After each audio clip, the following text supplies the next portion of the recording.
¿Y si te dijera que la verdadera riqueza no tiene nada que ver con el dinero y que su fórmula fue revelada hace 3000 años por el hombre más rico de la historia?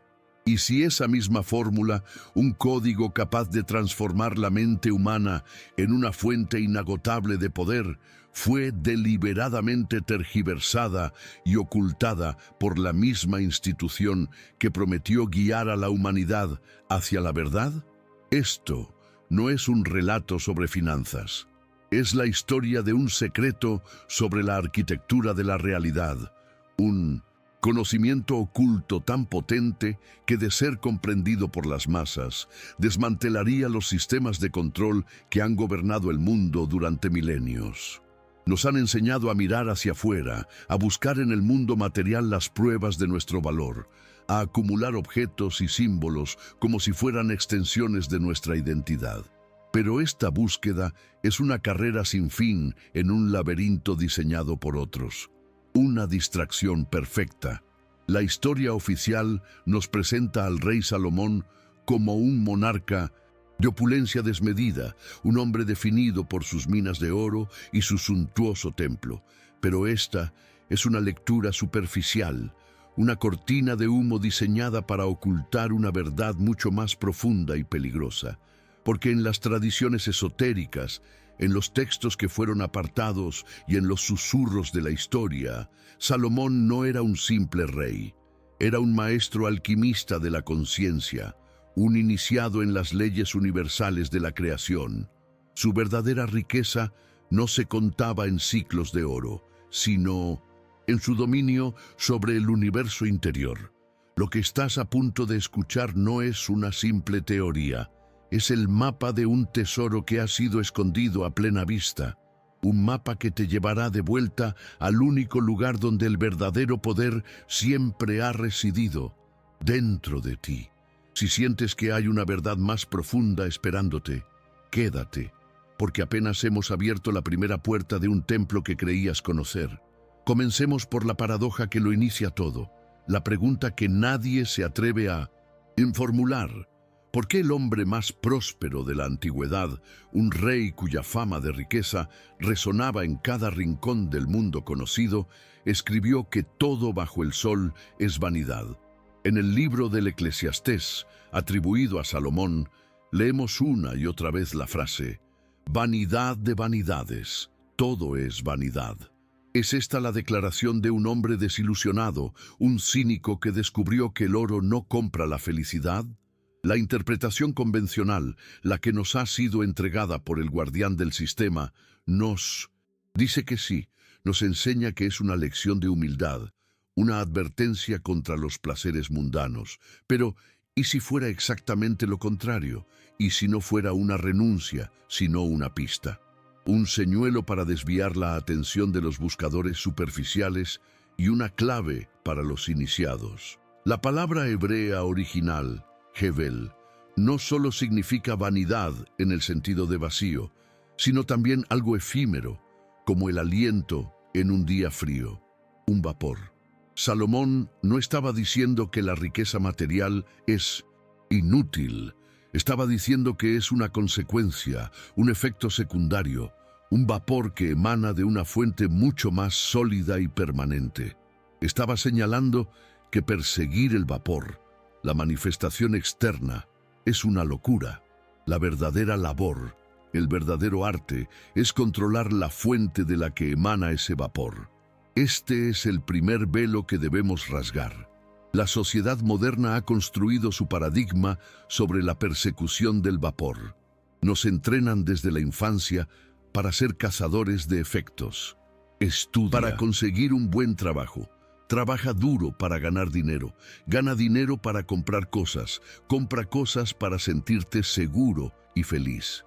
Es un juego de suma cero, una competición constante que genera ansiedad, miedo y una sensación perpetua de carencia. Este paradigma es la jaula perfecta, porque mientras corres en la rueda, persiguiendo el siguiente objetivo externo, jamás te detienes a preguntar quién construyó la rueda y por qué estás en ella. La psicología humana moderna ha comenzado a validar lo que Salomón codificó hace milenios. Estudios sobre la adaptación hedónica demuestran que la felicidad derivada de logros materiales es increíblemente fugaz. Ganar la lotería, comprar un coche nuevo, conseguir un ascenso. El pico de euforia es temporal y pronto volvemos a nuestro nivel de base de satisfacción o insatisfacción. Perseguimos un horizonte que se aleja a la misma velocidad con la que avanzamos. Salomón lo sabía.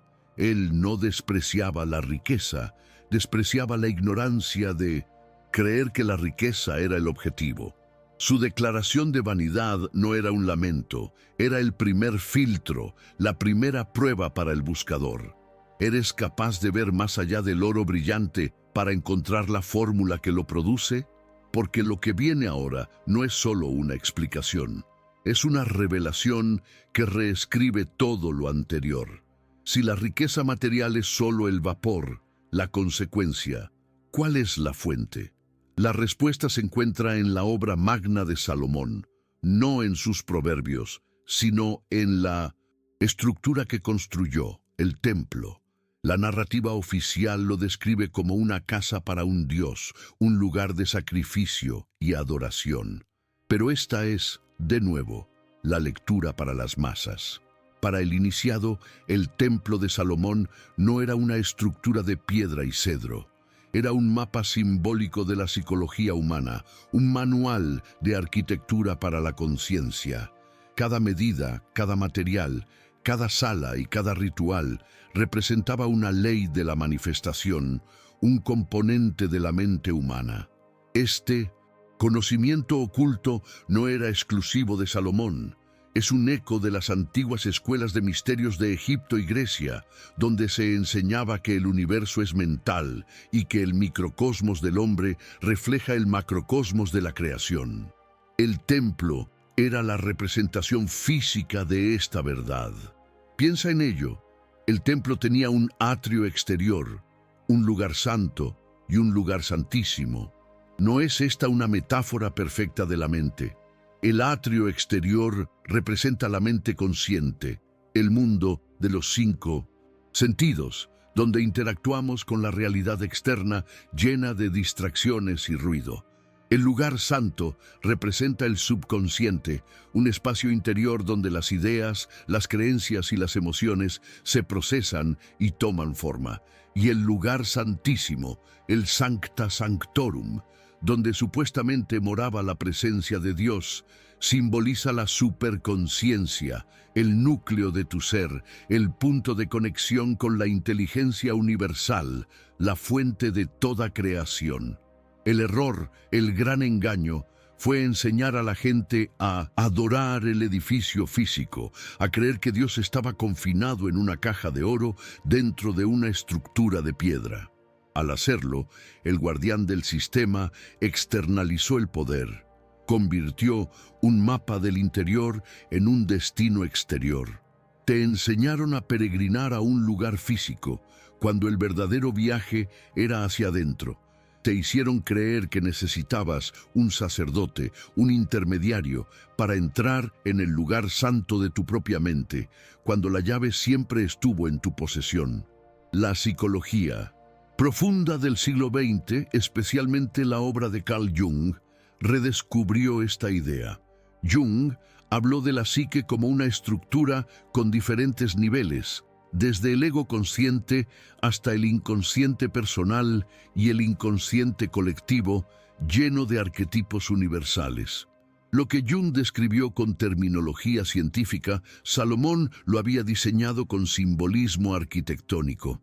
Cada pilar, cada querubín, cada candelabro, no era una simple decoración, era una instrucción sobre navegar tu propio universo interior para convertirte en el arquitecto de tu realidad exterior.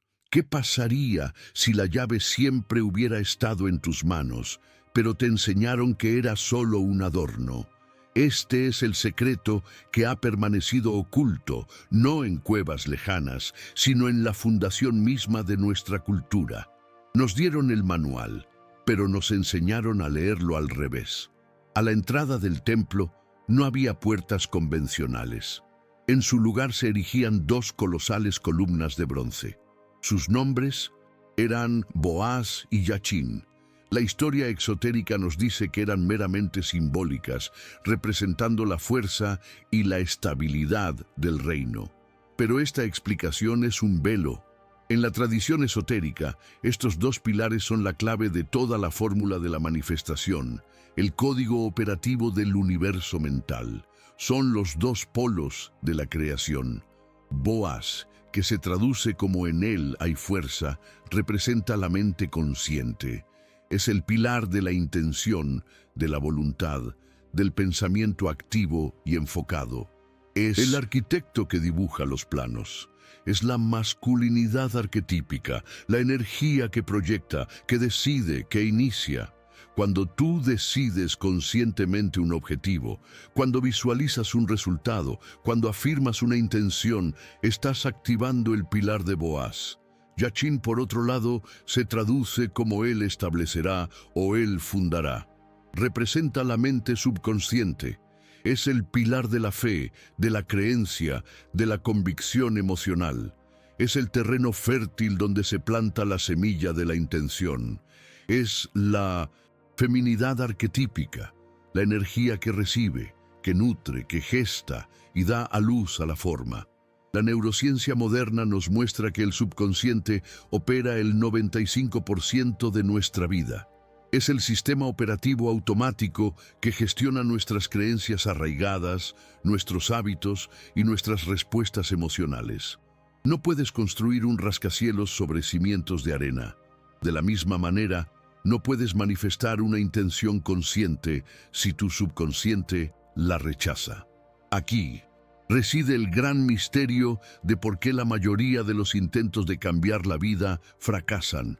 La gente se concentra con toda su fuerza en Boaz, repiten afirmaciones, crean tableros de visión, se esfuerzan con disciplina. Pero su Yachín, su subconsciente, está programado con creencias de carencia, de no merecimiento, de miedo. Dicen conscientemente, quiero ser próspero, pero su subconsciente susurra, no eres suficiente.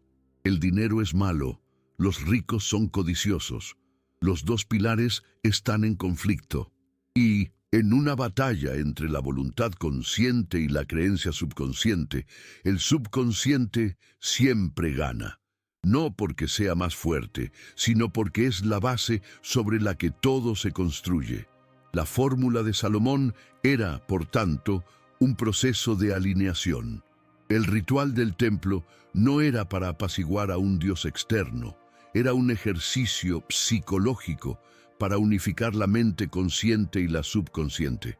El secreto no es forzar la realidad con la voluntad, sino fecundar el subconsciente con una nueva creencia y permitir que esa creencia reorganice la realidad a su alrededor de forma natural. Este es el lenguaje que nadie te explica. Se nos ha enseñado a luchar contra la realidad, a forzar el cambio desde fuera, pero el verdadero poder, el poder de Salomón, es el de crear desde dentro, asegurándose de que los dos pilares que sostienen el portal de la manifestación estén en perfecta y absoluta armonía. Pero alinear los pilares es solo el primer paso. El verdadero secreto reside en el material con el que se construye el templo. Y ese material fue el que la Iglesia declaró prohibido.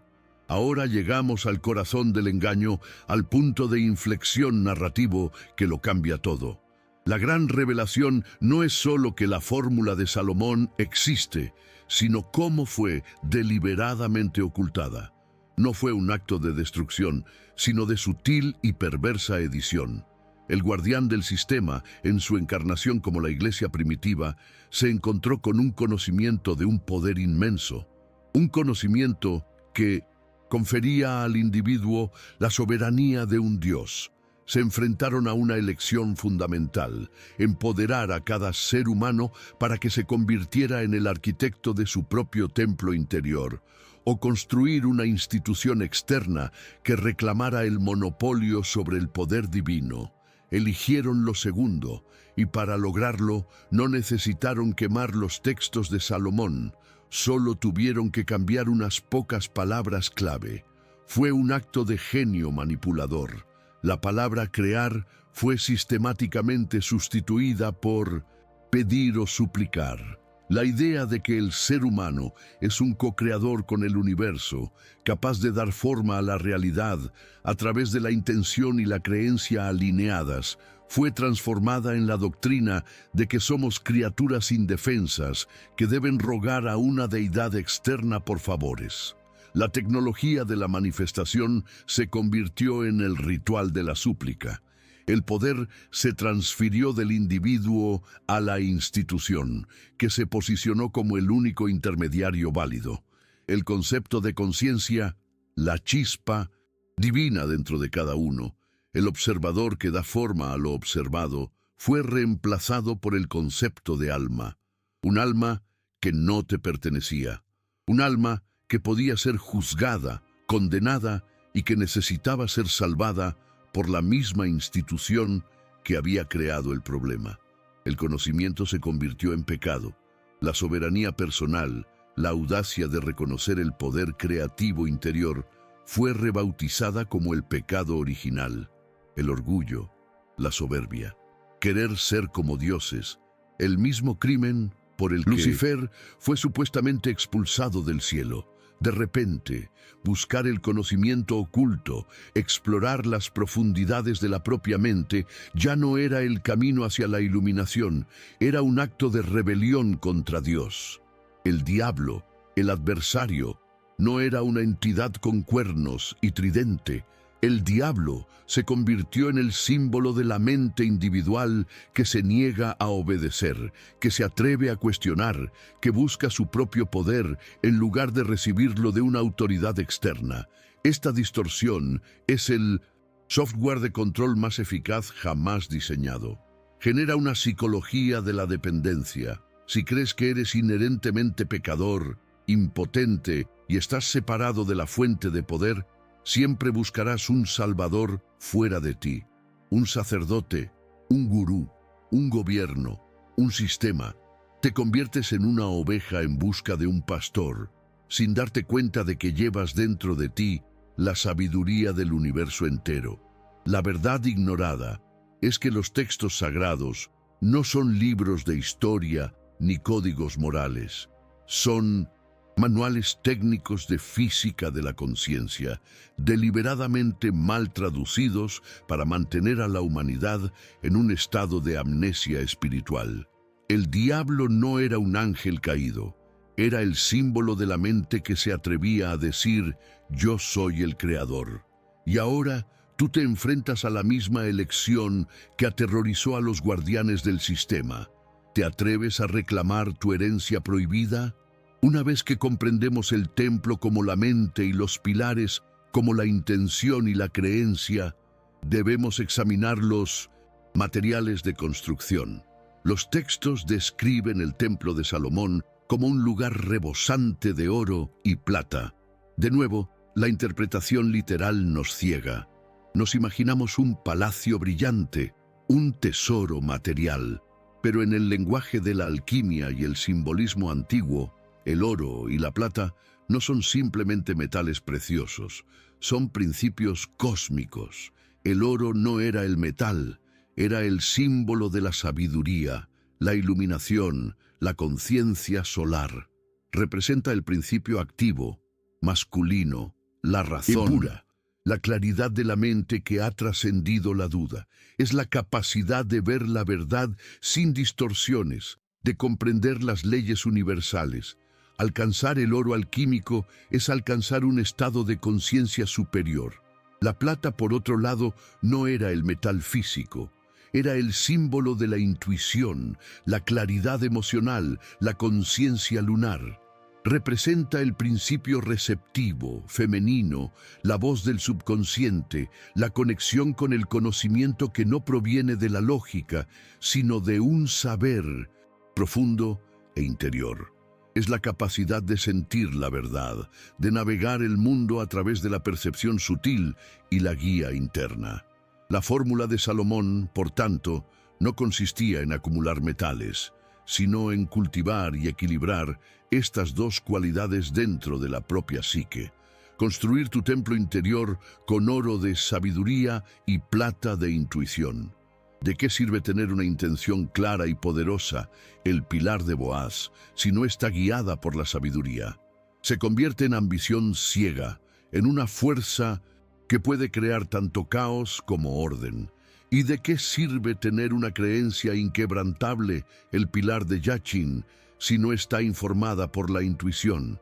Se convierte en fanatismo, en una fe rígida que no puede adaptarse ni percibir las señales del universo. La mayoría de las personas construyen sus vidas, sus templos interiores con materiales inferiores. Construyen con el plomo del miedo, la madera podrida de las creencias limitantes, el hierro oxidado del resentimiento, y luego se preguntan por qué sus realidades son tan frágiles, por qué se derrumban ante la primera tormenta. La aplicación práctica de este conocimiento oculto es profunda. Significa que tu trabajo principal no es la acción en el mundo exterior, sino la alquimia en tu mundo interior. Es un llamado a transmutar tus estados mentales y emocionales, transmutar el miedo en sabiduría a través de la comprensión, transmutar la duda en intuición a través de la autoescucha y la confianza. Esto es lo que nadie explica sobre la verdadera riqueza. No es algo que se obtiene, es algo que se encarna. Cuando tu estado interior está hecho de oro y plata, de sabiduría e intuición, el universo exterior no tiene más remedio que reflejar esa opulencia. El oro material y la plata física se convierten en una consecuencia natural, en el vapor inevitable que emana de un fuego interior de inmenso valor. La pregunta entonces no es ¿cómo consigo más dinero? La pregunta es ¿cómo me convierto en el tipo de persona cuya conciencia está tan alineada con la sabiduría y la intuición que la abundancia se manifiesta como un reflejo natural de mi ser? Para mantener el control sobre la psique humana, el guardián del sistema necesitaba un arma más poderosa que la simple distorsión de los textos. Necesitaba implantar un virus en el núcleo del sistema operativo humano. Ese virus es el concepto del pecado, específicamente el pecado de la indignidad. La palabra pecado proviene de una raíz que originalmente significaba errar el blanco, como un arquero que falla su objetivo. Era un término técnico, no moral. Pecar era simplemente estar desalineado con las leyes de la creación, actuar de una manera que no producía el resultado deseado. Era una cuestión de eficacia, no de moralidad. Si tus pilares, Boaz y Yachin, están en conflicto, estás pecando, estás cerrando el blanco de la manifestación.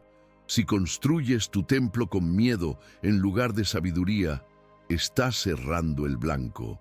No había juicio en ello, solo una observación de causa y efecto. Pero el sistema transformó este concepto técnico en un arma de control psicológico. El pecado dejó de ser un error de alineación y se convirtió en una mancha moral inherente a la condición humana.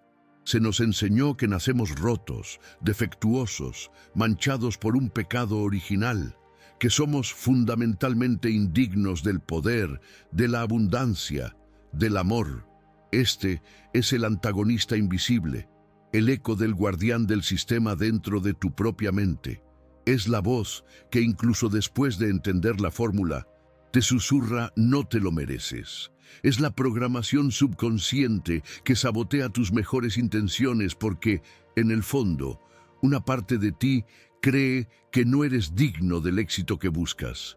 Esta creencia en la propia indignidad es la barrera final, el cerrojo en la puerta del lugar santísimo. Puedes tener la intención más clara y la fe más fuerte, pero si el sentimiento subyacente es «no soy suficiente», estás intentando construir un palacio sobre un sumidero. La psicología humana ha demostrado una y otra vez el poder de esta creencia. Se manifiesta como el síndrome del impostor, la autosabotaje, la procrastinación crónica, la tendencia a rechazar oportunidades o a destruir el éxito una vez alcanzado. Es una profecía autocumplida. Crees que no eres digno y entonces actúas de maneras que prueban que esa creencia es cierta. Desmantelar esta mentira es quizás la parte más difícil y más crucial del trabajo. Requiere que te enfrentes a años, a vidas enteras de condicionamiento. Requiere que reescribas el contrato fundamental que tienes contigo mismo. Pasar de un paradigma de indignidad a uno de soberanía inherente. Salomón, en su sabiduría, entendió esto. Sus escritos están llenos de llamadas a la sabiduría y al entendimiento, no a la culpa y al arrepentimiento. Él sabía que la creación no juzga, simplemente responde. El universo no te da lo que pides, te da lo que eres. Y si en tu núcleo vibras con la frecuencia de la indignidad, atraerás experiencias que validen esa sensación. La gran liberación, la verdadera redención, no viene de un salvador externo. Viene del momento en que miras directamente a esa programación de indignidad y declaras: esto es una mentira.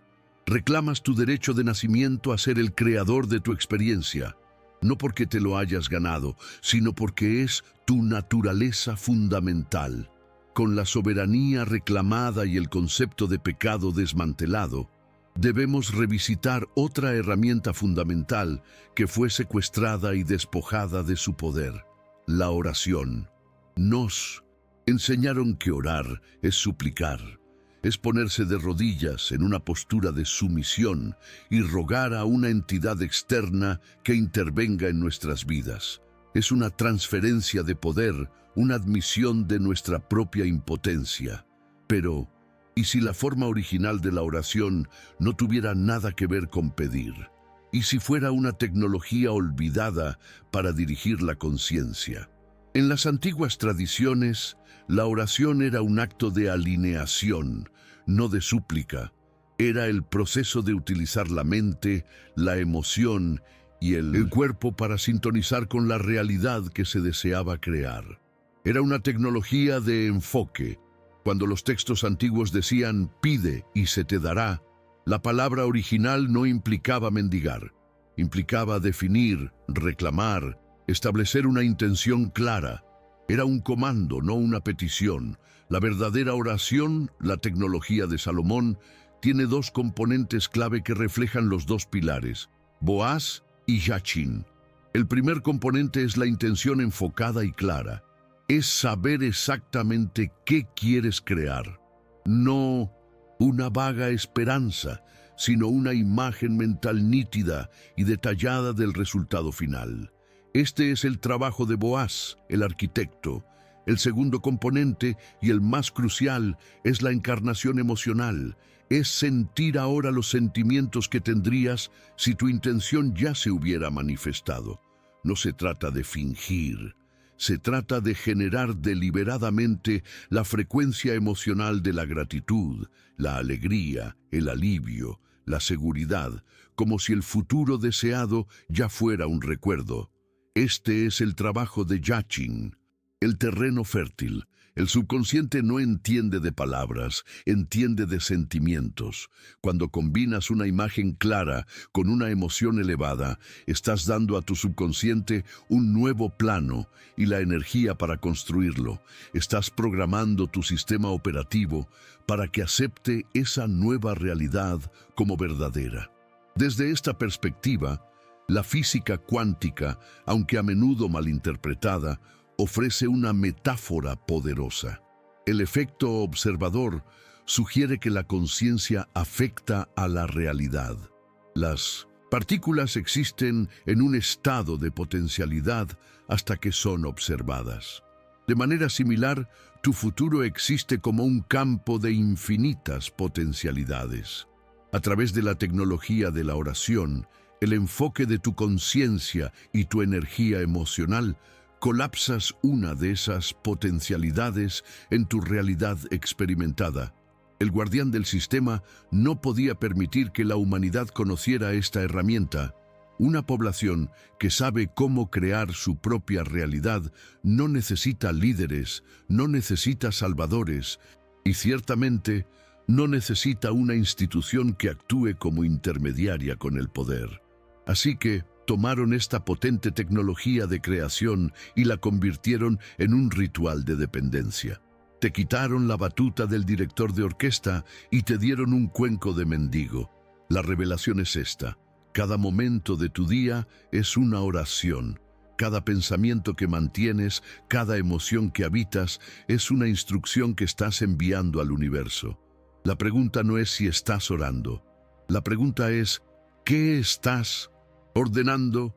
Ahora ampliemos el foco. Este paradigma de poder externo e impotencia interna no se limita a la esfera religiosa. La manipulación de la fórmula de Salomón fue tan exitosa que se convirtió en el modelo para casi todas las estructuras de poder que gobiernan nuestra sociedad. Los arquitectos de la escasez, los guardianes del sistema en sus formas modernas, han aplicado el mismo principio en la economía, la política y la cultura.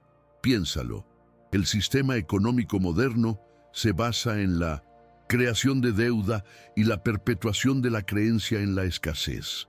Se nos enseña que los recursos son limitados, que debemos competir unos contra otros por una porción del pastel.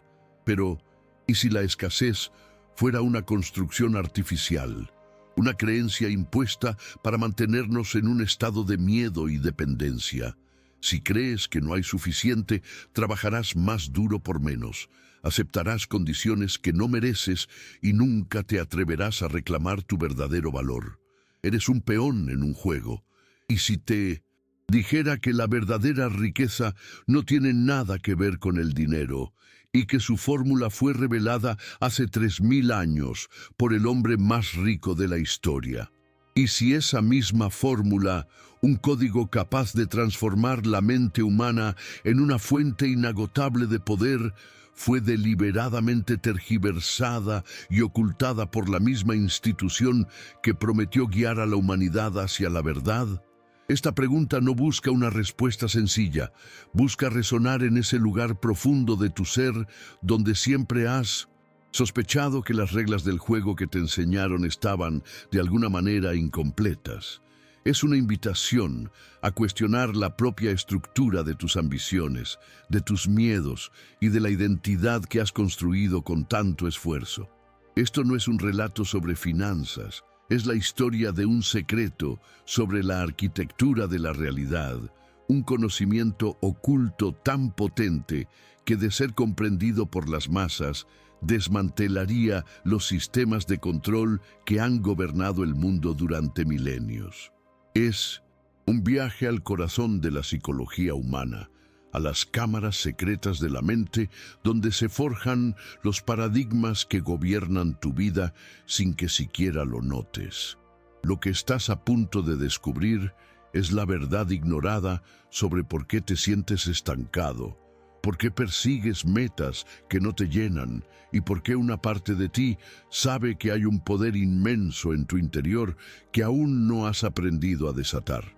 Nos han enseñado a mirar hacia afuera, a buscar en el mundo material las pruebas de nuestro valor, a acumular objetos y símbolos como si fueran extensiones de nuestra identidad. Pero esta búsqueda es una carrera sin fin en un laberinto diseñado por otros. Una distracción perfecta es el condicionamiento social en su forma más pura, un mecanismo que te mantiene enfocado en el efecto mientras te oculta la causa. Te mantiene persiguiendo sombras en la pared de la cueva, temeroso de darte la vuelta y enfrentar la luz que las proyecta. Este es el misterio que vamos a desvelar, no las sombras, sino la naturaleza de la luz y el poder que tienes para dirigirla. La historia oficial nos presenta al rey Salomón como un monarca de opulencia desmedida, un hombre definido por sus minas de oro y su suntuoso templo. Pero esta es una lectura superficial, una cortina de humo diseñada para ocultar una verdad mucho más profunda y peligrosa.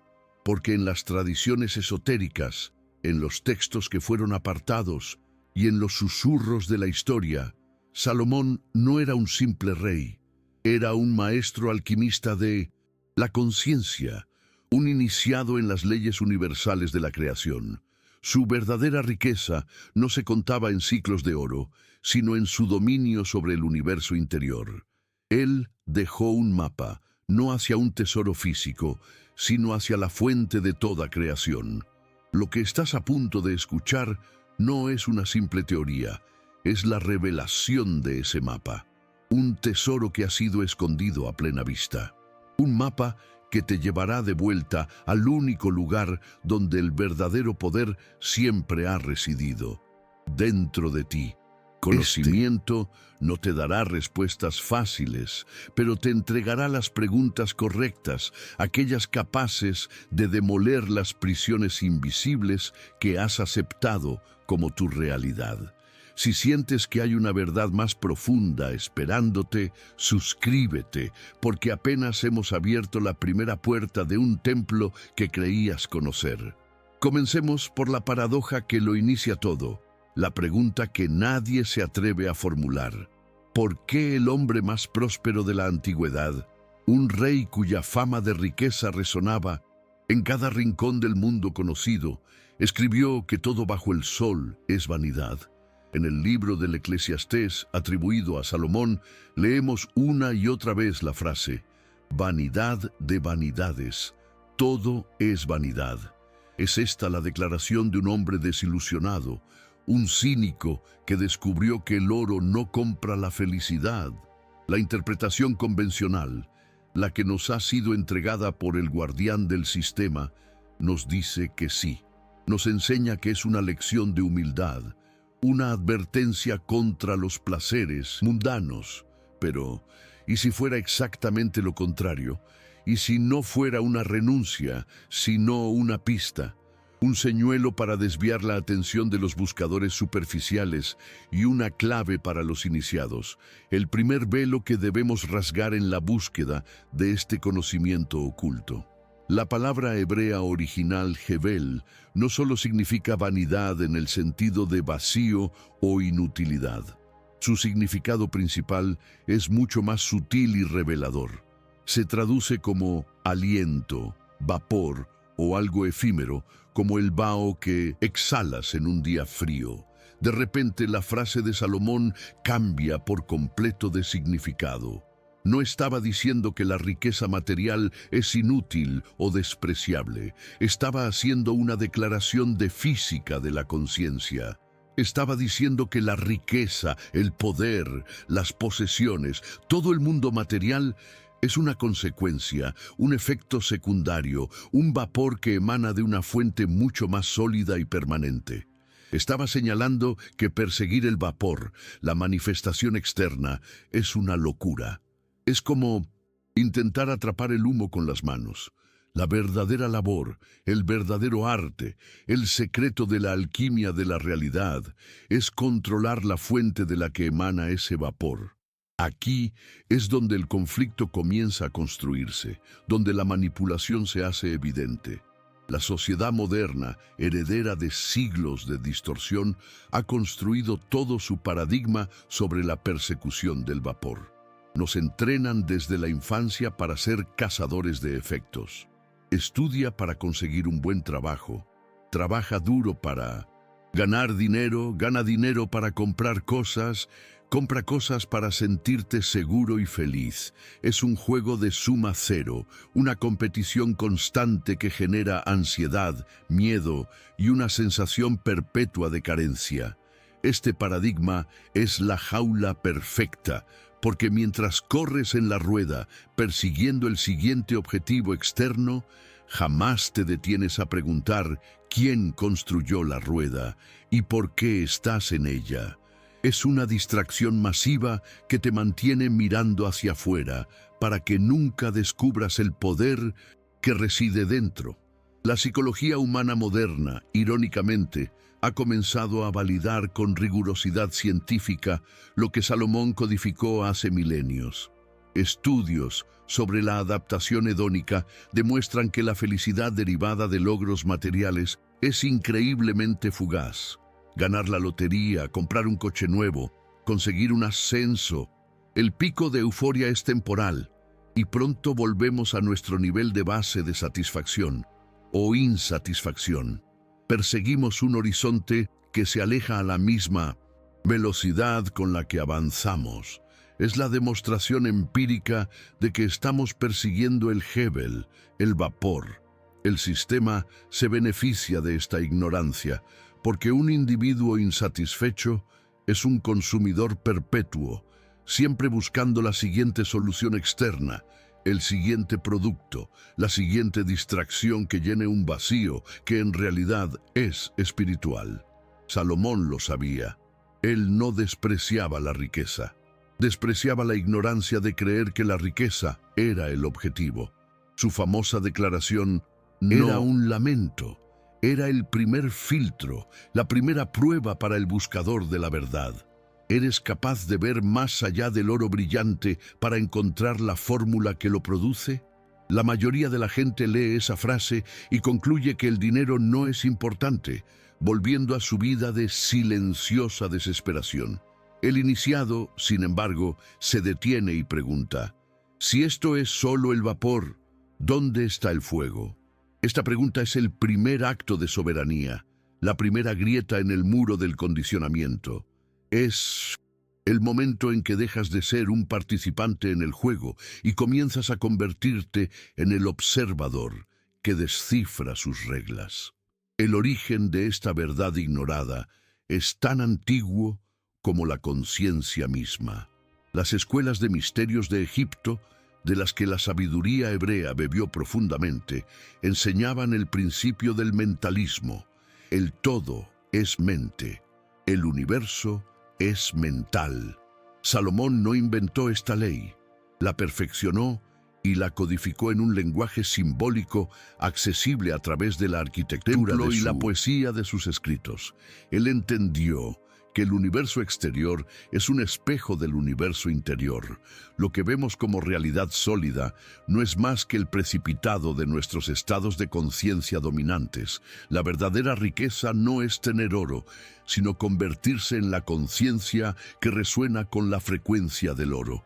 Esta idea que el poder de la creación reside dentro del individuo era y sigue siendo la amenaza más grande para cualquier estructura de poder que se base en el control externo. Por eso tuvo que ser ocultada, no con violencia, sino con una sutil y brillante reinterpretación. Se nos enseñó a adorar al rey por su oro, no por la mente que lo generaba. Nos contaron la historia del efecto, la del vapor, y enterraron cuidadosamente la ciencia de la causa. Nos dieron un mapa del tesoro, pero borraron la leyenda que explica los símbolos, dejando solo una historia bonita pero impotente. Así, la primera revelación de este viaje no es una respuesta, sino la demolición de una premisa falsa. La carrera por la riqueza externa no es el camino hacia la abundancia, es la garantía de la frustración perpetua. Es un laberinto diseñado por los guardianes del sistema para mantenerte ocupado mientras ellos operan los controles de la realidad. La declaración de Salomón no fue un acto de pesimismo, fue un acto de liberación. Fue la primera llave que te entregó, una llave que abre la puerta para salir de la carrera de ratas y entrar en el taller del Creador. Porque lo que viene ahora no es solo una explicación. Es una revelación que reescribe todo lo anterior. Si la riqueza material es solo el vapor, la consecuencia, ¿cuál es la fuente? La respuesta se encuentra en la obra magna de Salomón, no en sus proverbios, sino en la estructura que construyó el templo. La narrativa oficial lo describe como una casa para un dios, un lugar de sacrificio y adoración. Pero esta es, de nuevo, la lectura para las masas. Para el iniciado, el templo de Salomón no era una estructura de piedra y cedro, era un mapa simbólico de la psicología humana, un manual de arquitectura para la conciencia. Cada medida, cada material, cada sala y cada ritual representaba una ley de la manifestación, un componente de la mente humana. Este conocimiento oculto no era exclusivo de Salomón. Es un eco de las antiguas escuelas de misterios de Egipto y Grecia, donde se enseñaba que el universo es mental y que el microcosmos del hombre refleja el macrocosmos de la creación. El templo era la representación física de esta verdad. Esta afirmación puede sonar, a primera vista, como una interpretación poética, una metáfora conveniente, pero la evidencia de que esta lectura es la correcta ha estado frente a nuestros ojos durante siglos, fragmentada en disciplinas que rara vez dialogan entre sí: la filosofía, la psicología profunda y, más recientemente, la neurociencia. Las piezas del puzzle siempre estuvieron ahí, pero el guardián del sistema se aseguró de que nunca miráramos la caja donde se muestra la imagen completa.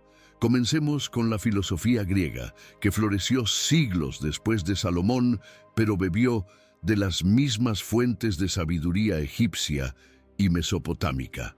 En el frontispicio del templo de Apolo en Delfos, el oráculo más respetado del mundo antiguo, estaban inscritas dos palabras: gnoti se auton, conócete a ti mismo.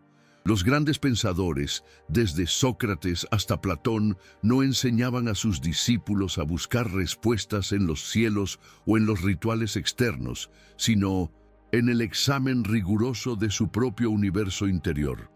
Platón, en su Alegoría de la Caverna, describió a la humanidad como prisioneros que confunden las sombras de la realidad material con la verdad, sin saber que la verdadera realidad son las formas, las ideas perfectas que existen en un plano superior de la conciencia. ¿No es esta exactamente la misma enseñanza de Salomón sobre el vapor y la fuente? La filosofía clásica, la base del pensamiento occidental, estaba obsesionada con la idea de que el mundo exterior es un reflejo imperfecto de un orden interno. Esta verdad no fue olvidada por accidente, fue activamente suprimida cuando la filosofía se subordinó a la teología, cuando la exploración libre de la conciencia fue reemplazada por la aceptación ciega del dogma. Avancemos 2 milenios. A principios del siglo XX, un psiquiatra suizo llamado Carl Jung, sin buscar validar textos antiguos, se embarcó en una exploración de la psique humana que lo llevó, de manera independiente, a redibujar el mapa del templo de Salomón. Jung describió la mente como una estructura de múltiples niveles. Habló del ego, nuestra mente consciente, el yo con el que nos identificamos, que opera en el mundo exterior. Este es el atrio exterior del templo, el lugar público lleno de ruido y actividad. Luego describió el inconsciente personal, un almacén de nuestras experiencias, recuerdos y emociones reprimidas.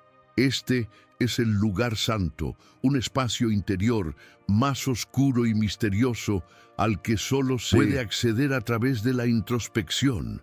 Y finalmente, Jung postuló la existencia del inconsciente colectivo, una capa más profunda de la psique que compartimos todos los seres humanos, una fuente de símbolos universales y arquetipos, un campo de potencialidad pura que él consideraba la fuente de la creatividad y la espiritualidad. Este es el lugar santísimo, el Sancta Sanctorum, el punto de conexión con la totalidad. Jung, un científico empírico, dedicó su vida a demostrar que el viaje más importante que un ser humano puede emprender es el viaje hacia adentro, el proceso de individuación, que no es otra cosa que la integración de estas diferentes cámaras de la mente. Su obra es la validación científica de la arquitectura simbólica de Salomón. La neurociencia moderna ha añadido una capa de evidencia física irrefutable a este mapa. Hoy sabemos que la mente consciente, asociada con la corteza prefrontal, procesa aproximadamente 40 bits de información por segundo. Es nuestra facultad de razonar, planificar y establecer metas. Pero nuestro subconsciente, que abarca vastas redes neuronales en el sistema límbico y el cerebro reptiliano, procesa más de 20 millones de bits de información por segundo. Gobierna el 95% de nuestra vida. Nuestros hábitos, nuestras respuestas emocionales, nuestros patrones de comportamiento y, lo más importante, nuestras creencias fundamentales sobre la realidad.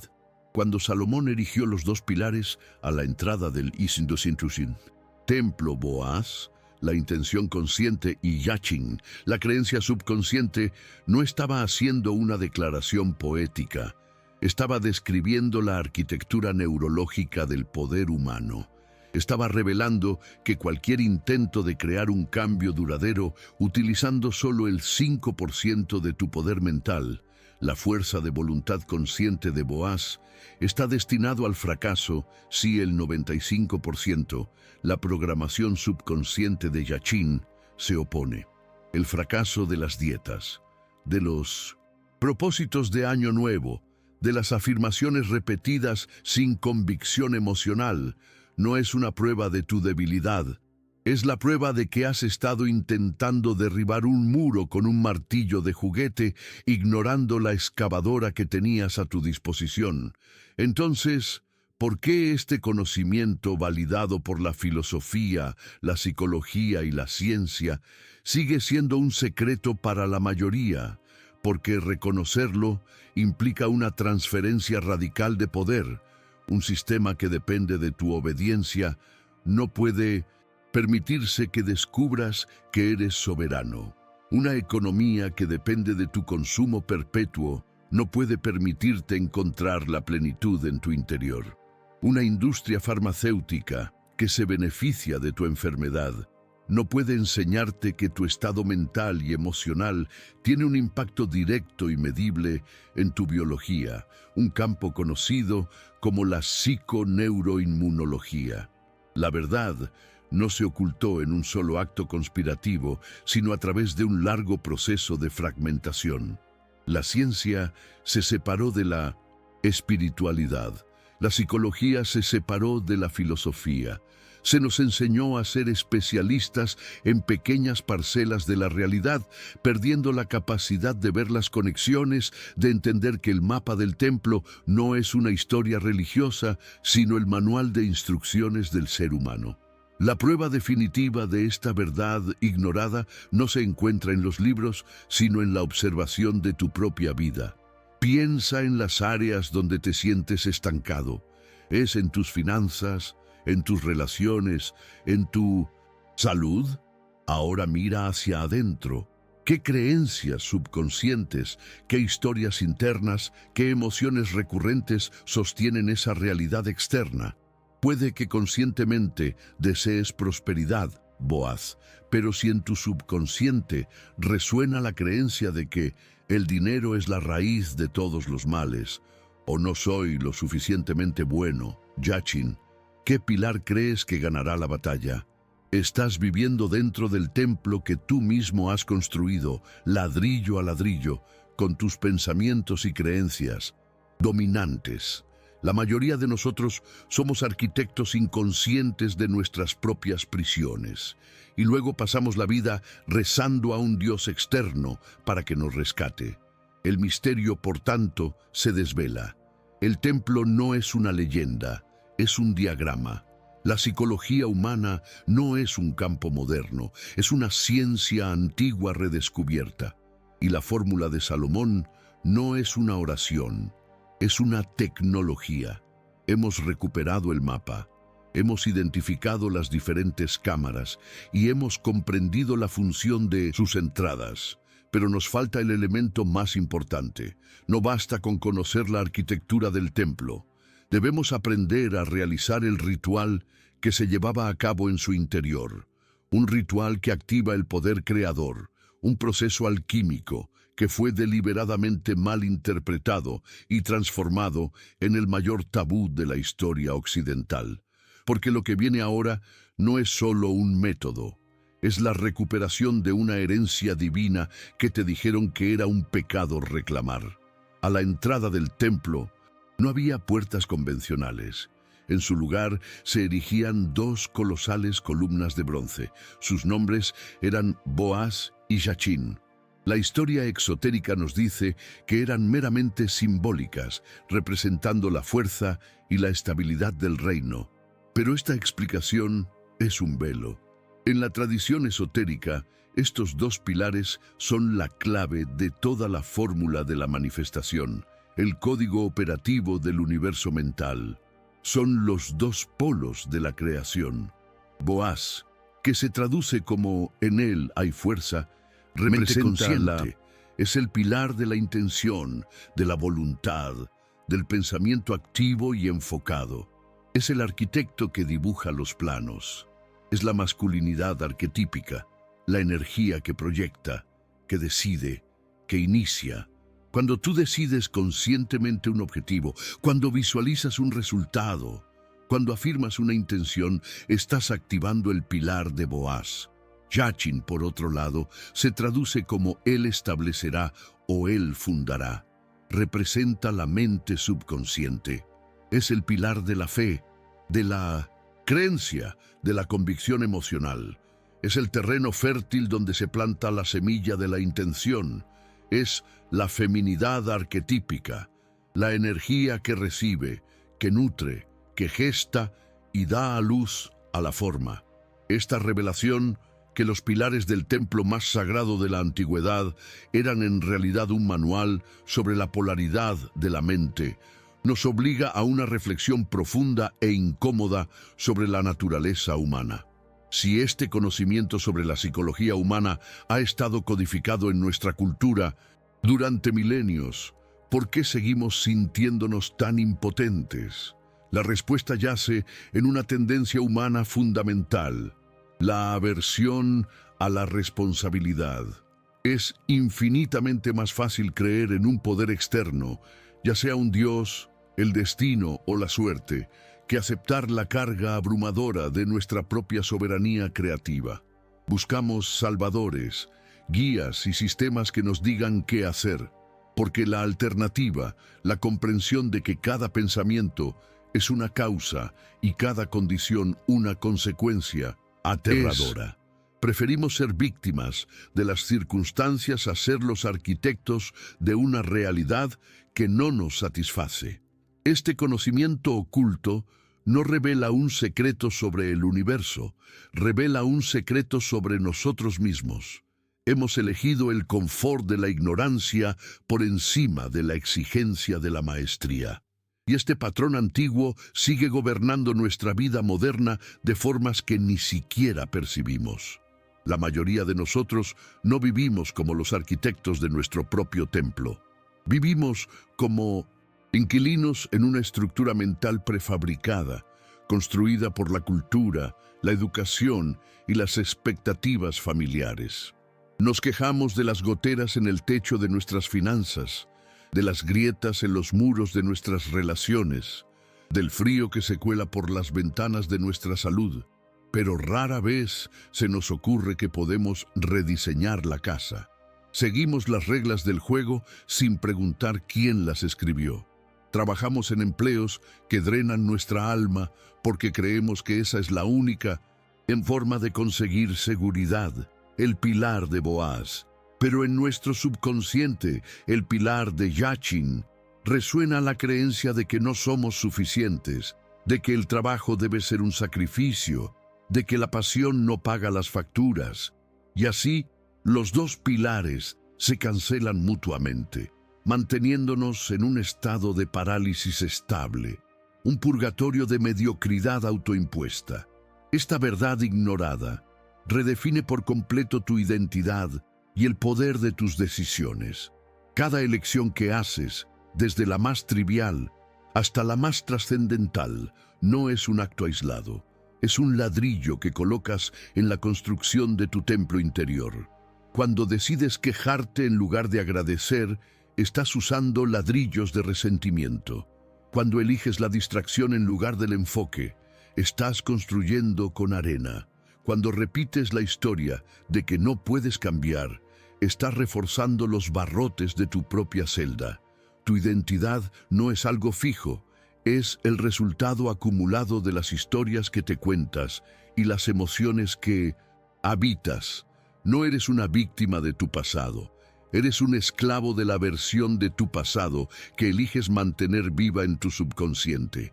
La revelación de los dos pilares te entrega el poder de convertirte en un arquitecto consciente.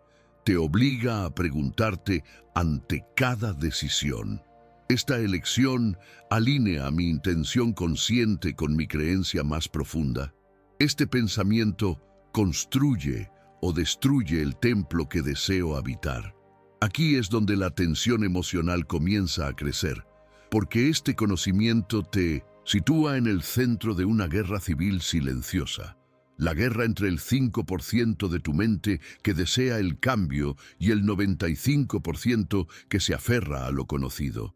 Es la lucha entre la voz que dice «puedo lograrlo» y el sentimiento visceral que susurra «no te lo mereces». Este conflicto interno es la fuente de la ansiedad, la procrastinación y el autosabotaje que plagan la experiencia humana. No es una debilidad de carácter, es una ley de la física de la conciencia. Es la fricción entre una intención que no ha sido aceptada por el subconsciente. El sistema nos ha enseñado a luchar más duro con la voluntad, a forzar el pilar de Boaz. Pero esto solo aumenta la resistencia del pilar de Jachin. El verdadero arte, el secreto de Salomón, no es luchar, sino seducir. Es aprender el lenguaje del subconsciente, el lenguaje del sentimiento y el símbolo, para convencerlo de que acepte un nuevo plano, una nueva realidad como propia. Este paradigma no solo cambia tu vida personal, transforma tu visión del mundo. Dejas de ver la historia como una sucesión de eventos aleatorios y comienzas a verla como una batalla de paradigmas, una lucha por el control de la narrativa que define la realidad humana. Comienzas a entender que los sistemas de poder no gobiernan a través de la fuerza física, sino a través del control de las creencias subconscientes de las masas. Instalan en el pilar de Jachin colectivo las ideas de escasez, miedo y separación, y luego ofrecen soluciones externas que refuerzan su propio poder. Te das cuenta de que la verdadera revolución no es política ni económica. Es una revolución de la conciencia, un acto masivo de reclamar la soberanía sobre nuestros templos interiores. La pregunta que emerge, cargada de una tensión creciente, es inevitable. Si esta tecnología de la mente es tan poderosa, tan fundamental para la experiencia humana, ¿cómo es posible que se haya perdido? ¿Cómo una verdad tan liberadora se convirtió en un misterio esotérico? La respuesta es que no se perdió por accidente. Fue ocultada, fue deliberadamente desmantelada, tergiversada y enterrada bajo capas de dogma y miedo. Comprender la arquitectura de nuestra propia mente es el primer paso, pero para ser verdaderamente libres debemos entender por qué y quién nos encerró en ella. Debemos confrontar el acto de sabotaje más grande de la historia, porque alinear los pilares es solo el primer paso. El verdadero secreto reside en el material con el que se construye el templo. Y ese material fue el que el guardián del sistema en su forma más poderosa declaró prohibido, transformando el acto de la creación en el pecado más grande de todos.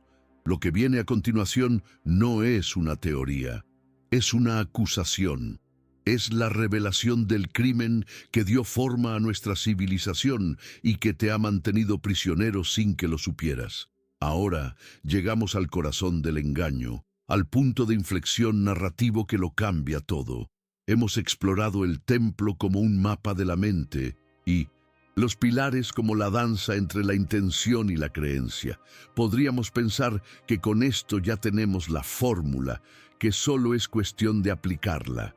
Pero aquí es donde la mayoría de los buscadores se detienen, sin darse cuenta de que están intentando usar un manual al que le han arrancado las páginas más importantes. La gran revelación no es solo que la fórmula de Salomón existe, sino cómo fue deliberadamente ocultada. La pregunta que debemos hacernos no es por qué este conocimiento se perdió. La pregunta correcta, la que lo cambia todo, es ¿por qué fue atacado con tanta precisión y qué lo reemplazó? Aquí está la verdad ignorada, el eje sobre el que gira toda nuestra historia de impotencia. El conocimiento no fue destruido en un gran incendio de bibliotecas, no fue borrado. Fue algo mucho más sutil, más brillante y, por tanto, más perverso. Fue editado. El guardián del sistema, en su encarnación como la iglesia primitiva, se encontró con un conocimiento de un poder inmenso. Un conocimiento que confería al individuo la soberanía de un Dios, la capacidad de ser causa en lugar de efecto. Se enfrentaron a una elección fundamental: empoderar a cada ser humano para que se convirtiera en el arquitecto de su propio templo interior, o construir una institución externa que reclamara el monopolio sobre el poder divino. Eligieron lo segundo, y para lograrlo, no necesitaron quemar los textos de Salomón. Solo tuvieron que cambiar unas pocas palabras clave. Fue un acto de genio manipulador, un sabotaje semántico que alteró el curso de la conciencia humana para siempre. La primera y más devastadora edición fue la sustitución de la palabra crear por pedir o suplicar. La idea original, el núcleo de la fórmula de Salomón, era que el ser humano es un co-creador con el universo, un centro de conciencia capaz de dar forma a la realidad a través de la intención y la creencia alineadas. Este concepto fue erradicado y reemplazado por la doctrina de que somos criaturas indefensas, rotas que deben rogar a una deidad externa por favores y misericordia. La tecnología de la manifestación se convirtió en el ritual de la súplica. El acto de soberanía se transformó en un acto de sumisión. Con este simple cambio, el poder se transfirió del individuo a la institución, que se posicionó como el único intermediario válido entre el hombre y Dios, el único que podía interceder en tu nombre. Te enseñaron a arrodillarte para que olvidaras cómo mantenerte erguido. El segundo acto de esta edición fue aún más profundo. El concepto de conciencia, esa chispa divina dentro de cada uno, el observador que da forma a lo observado, fue reemplazado por el concepto de alma. A primera vista parecen sinónimos, pero su implicación psicológica es radicalmente diferente. La conciencia es activa, es el yo soy, es el poder presente en este mismo instante. El alma, en la nueva narrativa, se convirtió en una entidad pasiva, algo que posees pero que no controlas del todo, un alma que no te pertenecía, un alma que podía ser juzgada, condenada, comprada y vendida, y que sobre todo necesitaba ser salvada por la misma institución que había creado el problema. El alma se convirtió en la moneda de cambio, en un sistema de control espiritual, mientras que el verdadero poder de tu conciencia fue relegado al olvido. Pero el golpe de gracia, la pieza que aseguró que la humanidad nunca más intentara reclamar su poder, fue la transformación de la soberanía personal en el pecado más grande de todos: el orgullo, la soberbia, la audacia de reconocer el poder creativo interior, el deseo de ser como dioses, se convirtió en el crimen por el que Lucifer fue supuestamente expulsado del cielo. De repente, buscar el conocimiento oculto, explorar las profundidades de la propia mente, ya no era el camino hacia la iluminación. Era un acto de rebelión contra Dios. El diablo, el adversario, no era una entidad con cuernos y tridente. El diablo se convirtió en el símbolo arquetípico de la mente individual que se niega a obedecer, que se atreve a cuestionar, que busca su propio poder en lugar de recibirlo de una autoridad externa. Te enseñaron a temer tu propia grandeza, a sentirte culpable por tu propia ambición de ser más. Las consecuencias de este sabotaje psicológico resuenan en cada aspecto de nuestras vidas. hoy. La sensación de indignidad, el síndrome del impostor, el miedo a destacar, la creencia de que no merecemos la abundancia o la felicidad, no son fallos personales. Los ecos de esta programación milenaria son el virus que el guardián del sistema instaló en el software de la psique humana. Un virus que nos hace autosabotearnos, que nos convence de que es más seguro permanecer pequeños y obedientes. Hemos interiorizado tanto la voz del carcelero que ahora creemos que es nuestra propia voz.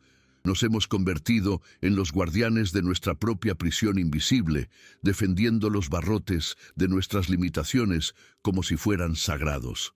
Este paradigma de dependencia no se quedó confinado en la religión. Se convirtió en el modelo operativo para todas las demás estructuras de poder. El sistema económico te convence de que los recursos son escasos y que debes luchar por tu supervivencia para que nunca descubras la abundancia infinita de tu propia mente creativa.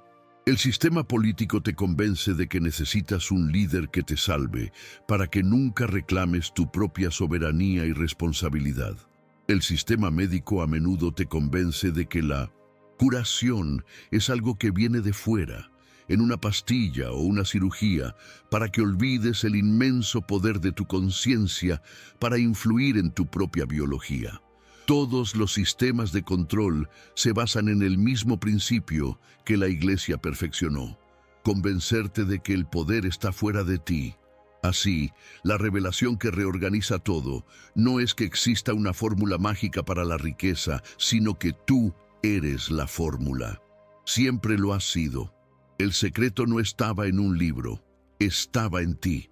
Y el gran misterio no es cómo funciona, sino el monumental esfuerzo que se ha dedicado durante siglos a que lo olvides. Hemos estado buscando el mapa del tesoro sin darnos cuenta de que el tesoro es el buscador. Hemos estado intentando decorar las paredes de nuestra prisión, cuando siempre hemos tenido la llave para derribarlas. Ahora lo entiendes el engaño, pero este entendimiento te coloca en un nuevo y peligroso precipicio, porque si las herramientas que nos dieron, la oración como súplica, la fe como obediencia ciega, el alma como algo que salvar, son parte del sistema de control, ¿cuáles son las herramientas reales? Si nos enseñaron a construir nuestro templo con los materiales de la culpa y el miedo, ¿cuáles eran los materiales originales que Salomón utilizó? La respuesta a esa pregunta es el secreto mejor guardado de todos, la alquimia prohibida de la conciencia. Es el conocimiento que no solo te permite salir de la prisión, sino que te enseña a construir un palacio en su lugar.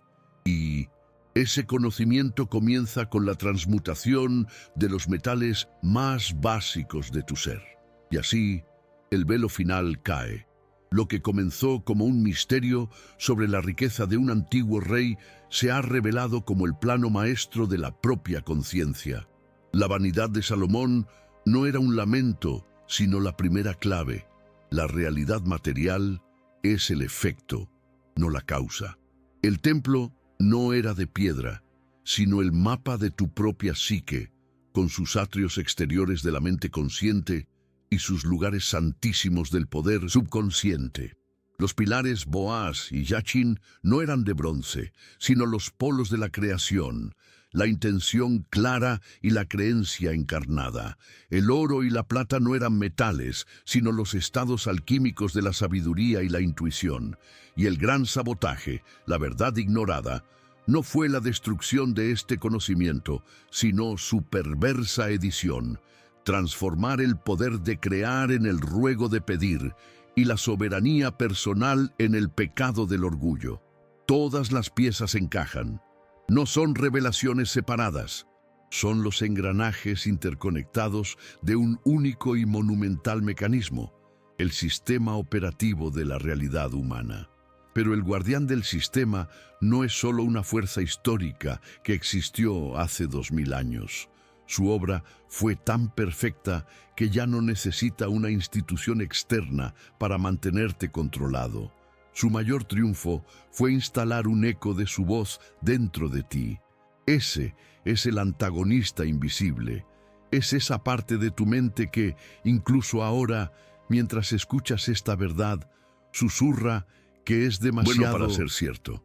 Es la sensación de indignidad que te ataca cuando estás a punto de lograr algo grande.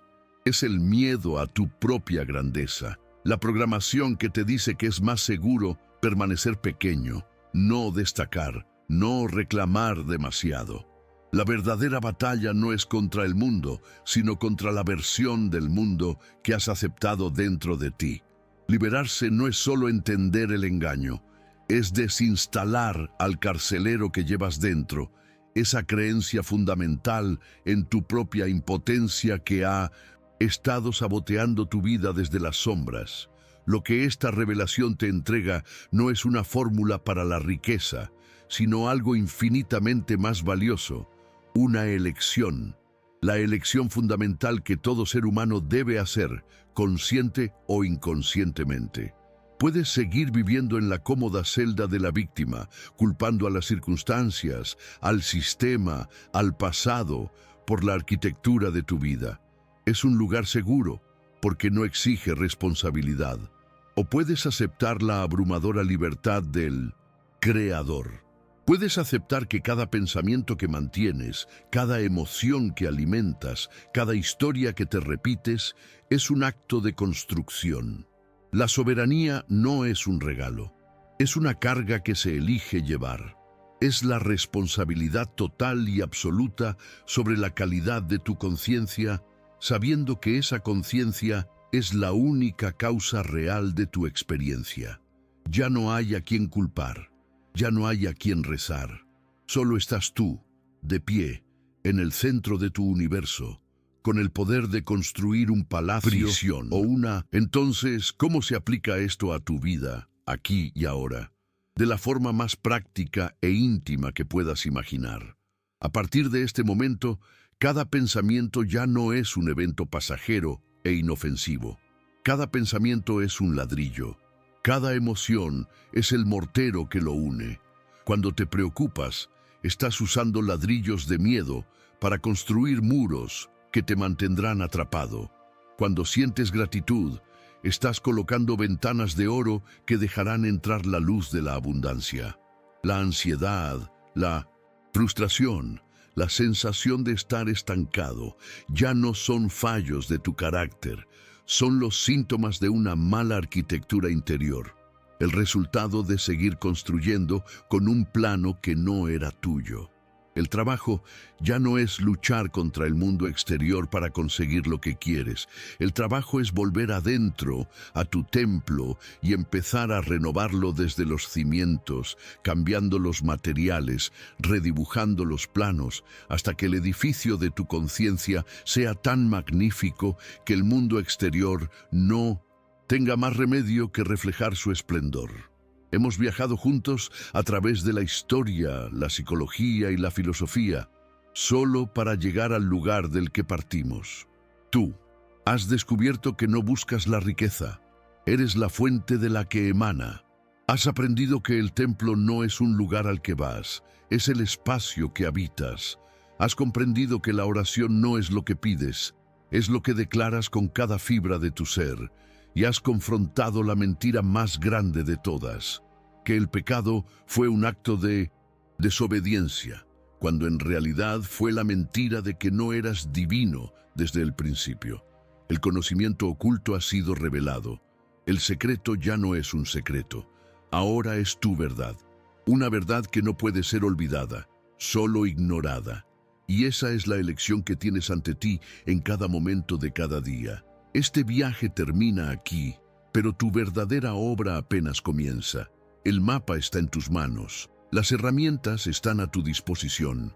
El poder que una vez entregaste a dioses y sistemas externos ha vuelto a su legítimo dueño. Ahora que sabes que el arquitecto eres tú, la pregunta que resuena en el silencio ya no es ¿qué quieres tener?, sino ¿quién eliges ser?